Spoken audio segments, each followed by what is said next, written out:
À la une de l'actualité de ce jour, la condamnation de l'ex-président français Nicolas Sarkozy à 3 ans de prison, dont 1 an ferme. Vous aurez plus de précisions dans un instant. Oumé, des jeunes furieux ont tenté de prendre d'assaut le commissariat de police le jeudi 16 mai 2023. Restez avec nous pour connaître les raisons.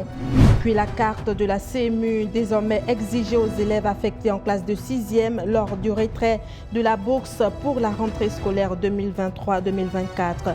Nous y reviendrons certainement. Bonsoir à tous et bienvenue au bulletin d'information sur NTV. On l'a mentionné en titre, l'ex-président français Nicolas Sarkozy est condamné à 3 ans de prison, dont 1 an ferme. Ayant annoncé ce pouvoir en cassation, la peine de Nicolas Sarkozy sera aménagée par le port d'un bracelet électronique. Gédéon Balier nous en parle. Nicolas Sarkozy a été condamné ce mercredi en appel à Paris à 3 ans de prison, dont 1 an ferme, à exécuter sous bracelet électronique pour corruption et trafic d'influence dans l'affaire des écoutes, une sanction inédite pour un ancien chef de l'État. La Cour d'appel de Paris a confirmé la peine prononcée en première instance le 1er mars 2021 contre l'ancien président de la République, 68 ans, qui a écouté la décision assis sur le banc d'air prévenu, la mâchoire serrée. L'avocate de ce dernier, Jacqueline Lafont, a annoncé que son client allait se pourvoir en cassation. Cette décision-là me semble stupéfiante. Elle est critiquable, contestable, en droit, en fait. Et nous ne lâcherons pas ce combat-là, qui est un combat juste, face à une décision particulièrement inique et injuste. Nicolas Sarkozy est le premier ancien président condamné à la prison ferme. Son ancien mentor Jacques Chirac s'étant vu infliger en 2011 2 ans de prison avec sursis dans le dossier des emplois fictifs de la ville de Paris. Son avocat historique Thierry Herzog et l'ancien haut magistrat Gilbert Aziberg ont été également reconnus coupables d'avoir noué un pacte de corruption avec Nicolas Sarkozy en 2014 et condamnés à la même peine. La Cour d'appel a en outre prononcé une interdiction des droits civiques de 3 ans pour Nicolas Sarkozy, ce qui le rend inéligible, ainsi qu'une interdiction d'exercer de 3 ans pour Thierry Herzog. Le 13 décembre, le parquet général avait réclamé 3 ans d'emprisonnement avec sursis à l'encontre des 3 prévenus qui ont toujours nié toute corruption. L'ancien homme fort de la droite a contesté avec la plus grande force lors du procès en appel ces accusations, réaffirmant à la barre n'avoir jamais corrompu qui que ce soit. Cette décision était attendue alors que Nicolas Sarkozy sera réjugé en appel à l'automne dans l'affaire Big Malian et qu'il est sous la menace d'un 3e procès retentissant. Le PNF a reculé jeudi son renvoi en correctionnel dans l'affaire des soupçons de financement libyen dans sa campagne présidentielle de 2007. Rendons-nous à présent à Oumé où des jeunes ont assiégé les locaux du commissariat de police. Ils réclamaient en effet justice en demandant l'exécution d'un présumé enleveur d'enfants. On suit le reportage de Gédéon Balier. Le mardi 16 mai, la population d'Oumé a pris d'assaut le commissariat de la dite localité pour réclamer justice suite à l'arrestation d'un présumé voleur d'enfants arrêté au bas-fond du quartier USAID par les riverains en fin de matinée et remis aux mains de la police. La nouvelle de l'arrestation du mis en cause s'est répandue dans la ville et la population s'est spontanément attroupée devant le commissariat. Face aux velléités de lynchage, afficher les projectiles, le commissaire de police Issa Kamara et le président de la jeunesse communale d'Oumé ont tenté vainement de calmer les ardeurs de la foule. La police a dû faire usage du gaz lacrymogène. La psychose des enlèvements d'enfants a grandi dans la ville à la suite de la découverte de la mort d'une fillette retrouvée la semaine dernière.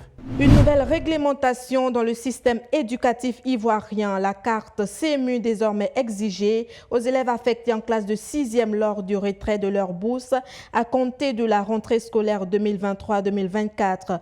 Il sera demandé au retrait de la bourse le numéro de la CMU, le numéro de téléphone de l'élève et le numéro de parent qui devra faire le retrait. Les précisions dans cet élément. Le vendredi 12 mai 2023, la DOB, Direction des orientations et des bourses en Côte d'Ivoire, a annoncé que la carte de la couverture maladie universelle, CMU, est désormais exigée pour recevoir la bourse scolaire destinée aux élèves, a fait savoir le responsable du service projet de la Direction des orientations et des bourses, Tano Assiedou, lors d'une rencontre avec la population des Nations à la préfecture. Cette mesure sera effective lors de la rentrée 2023-2024. Les élèves boursiers percevront leur bourse via des paiements électroniques Mobile Money au Trésor Pay après avoir inscrit leur numéro de carte CMU sur une fiche d'engagement. Pour ce faire, après la publication de la liste des élèves boursiers pour chaque établissement scolaire et une fiche d'engagement remise à chaque enfant pour le parent ou tuteur doit porter l'information nécessaire dans le numéro CEMU du boursier, a dit M. Tano. Le préfet des Nations, Nguessan Kamon, a par conséquent exhorté les parents et élèves à se faire enrôler à la couverture maladie universelle. On termine avec le programme jeunesse du gouvernement PJGouv. Le document PJGouv a été remis officiellement ce mardi 16 mai 2023 aux organisations de jeunesse de la société civile. Le ministre Mamadou Touré a saisi l'opportunité pour faire connaître les actions majeures qui seront faites au cours de l'année 2023. On écoute Gédion Balier pour les détails.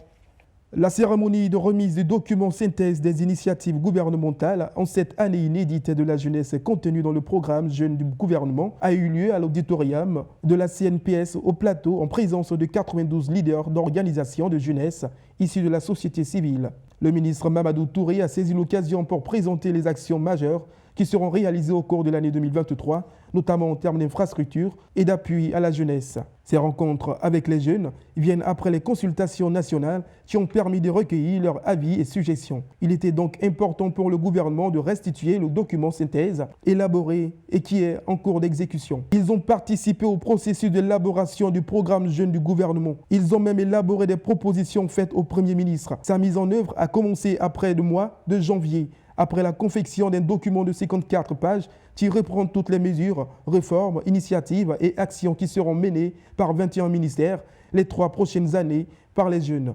Il était important que nous remettons officiellement ce document à ces jeunes pour qu'ils aient une idée précise des initiatives qui seront menées en leur faveur et qu'ils nous aident aussi dans les vulgarisations des informations. C'est un juste retour des choses, a justifié Mamadou Touré, ministre de la Promotion de la Jeunesse et de l'Insertion professionnelle. Et voilà ce qui met fin à ce journal. Merci de l'avoir suivi. Très bonne suite de programmes à vous sur NTV, la chaîne des leaders. Bonsoir chez vous.